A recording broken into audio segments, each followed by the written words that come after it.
M28 News.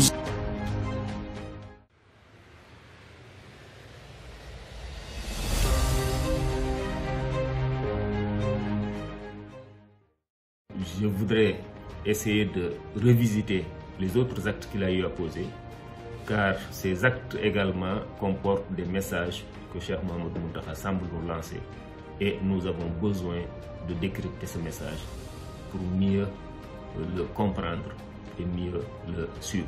Cheikh Mouhamadou Mountakha ne nous lance-t-il pas un message quand l'un de ses tout premiers projets est son grand projet complexe Cheikh Ahmadoul Khadim, qui va comporter donc l'enseignement coranique, de l'enseignement majalis, donc des sciences religieuses, une université, etc.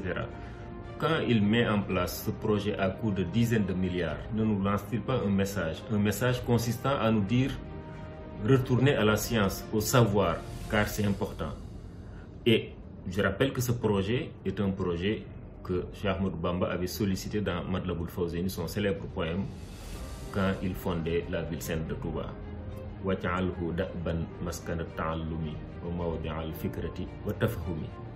D'où la nécessité aujourd'hui pour les talibés, pour les musulmans, de remettre le savoir, la science à la place qu'elle mérite, à la place que Cheikh Ahmadou Bamba aurait voulu que nous mettions le savoir. Ce projet également comporte un message que Cheikh Mouhamadou Mountakha nous lance.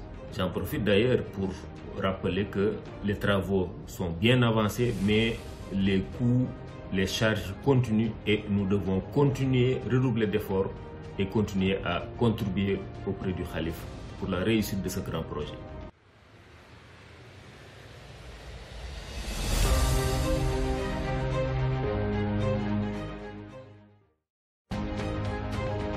M28 News.